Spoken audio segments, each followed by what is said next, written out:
Hi class, my name is Grace Gowan, and today I'm going to be showing you how to make a simple vanilla cupcake and buttercream frosting from scratch. With Easter just around the corner, I'm sure many of us have friends and family gatherings that we need to be attending, and it's always nice to have a crowd-pleasing dessert to bring in to share.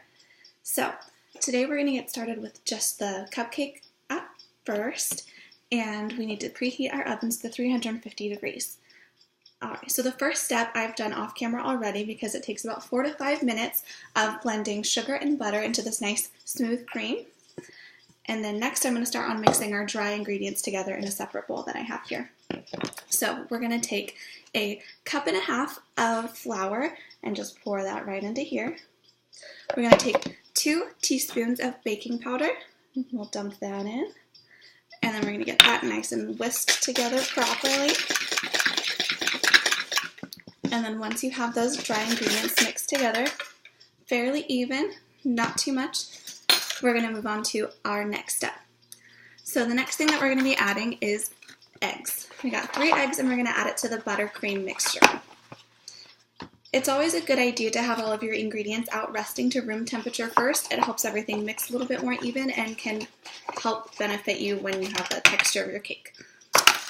So I'm going to grab the creamed butter, and I'm going to crack in 1 egg at a time.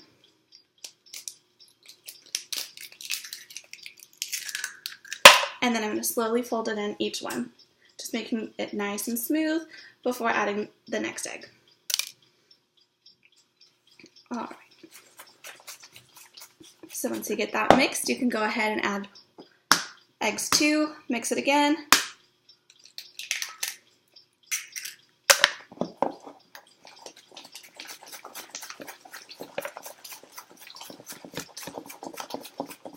And then once you have that mixed together, add the last egg. Pretty simple enough already. So once you have all 3 of your eggs mixed together, you are going to take some vanilla extract to add some flavor. Just about 2 teaspoons of that will do the trick. So I'll take the vanilla extract and just do 2 teaspoons. And then we're going to take that and mix that in thoroughly.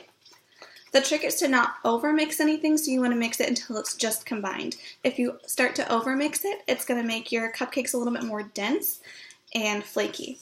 And this cake is going to come out to a texture about a sponge cake, it's just very light. Alright, and then the last wet ingredient I'm going to add is a 1/4 cup of milk. Alright. And once you have that thoroughly combined, it's a little liquidy so it's hard to show, but it should be fairly smooth and runny. We are going to take our dry ingredients and add about half into our wet mixture. So you still have some in the bowl.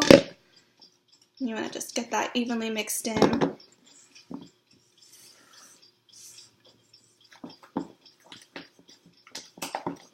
And once you get that first half of flour and baking powder mixed into your wet ingredients, you can go ahead and add the rest.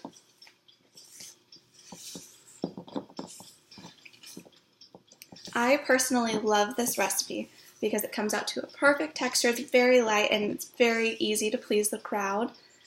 And you can always make it your own by adding a couple extra things. Sometimes I like to add a little bit of coffee and a little extra flour to it, just to make it have a little bit of a coffee flavor. And sometimes I'll put some cinnamon too. It just depends on what I'm feeling or who the crowd is, but kids love this recipe just as is. Alright, so I'm going to add the rest of my flour now. And hopefully not drop anything else off the counter. And once you get that nice and combined, we're going to take a cupcake tray, which I've already lined with little paper liners, and this recipe yields about 12 cupcakes. So I'm going to just get this final mixing done. Alright, so here's what our batter looks like now. Pretty nicely evenly combined. Alright, so my favorite trick to do when making cupcakes is actually taking a cookie dough scoop to measure out each cupcake. So I have my tray right here, and then I have my cookie dough scoop, and I'm just going to take it right into the batter and do about 1 scoop into each lined cupcake hole. So these cupcakes, after you get them all in there, they bake for about 20 minutes. And the way to test if they're done is by taking a toothpick after your timer goes off. And if you stick it into one of the tallest cupcakes in the middle just to make sure that it's baked thoroughly, your toothpick should come out clean without any crumbs or gooey cupcake batter stuck to it. Alright, so I'm going to just get these trays lined a little bit more, and then we'll get started on that frosting. Alright, so now I have my cupcakes in the tray. I'm going to pop those in the oven, but first let's talk about our buttercream frosting. So this is a little bit difficult to make on camera because it's loud and you have to use an electric mixer, so I've already done it prior, and it looks just like this.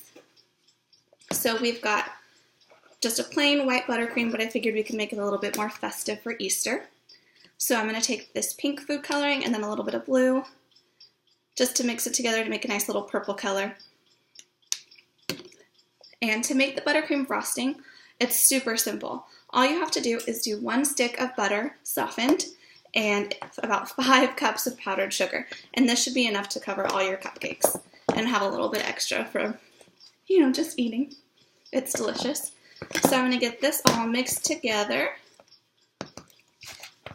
while your cupcakes are baking, and then we're ready to assemble. Alright, so I have some frosting that I pre-mixed and put in a piping bag, and also some cupcakes that have already been cooled, and now I'm going to show you how to take that icing and frost your cupcakes. So I have my cooled cupcakes that are cooked completely in these cute little green liners, and I have my buttercream frosting. So I have it in a little star tip and in a piping bag, and you're just going to take it starting from the outside and squeeze it onto the cupcake with a nice little swirl and then a little button on top. So they're super cute. So I'll show you one more. So it's a little bit closer this time. You're going to start on the edges, make your way around, swirl it on top, and a little button. There you go. Super cute, super simple, and they're delicious. So this is a super nice, fast recipe that anybody can make to go to any family of gathering or anything like that. You can always mix it up a little bit, add some cinnamon maybe, or some espresso, and make it your own. And you can decorate it however you want, make the frosting whatever color. It's always a crowd pleaser. And I hope that you guys enjoyed this and maybe learned a little bit of something, and can take this to your next family gatherings and really impress everybody with your super simple vanilla cupcakes made from scratch. All right, thank you guys, and I hope you have a really happy Easter.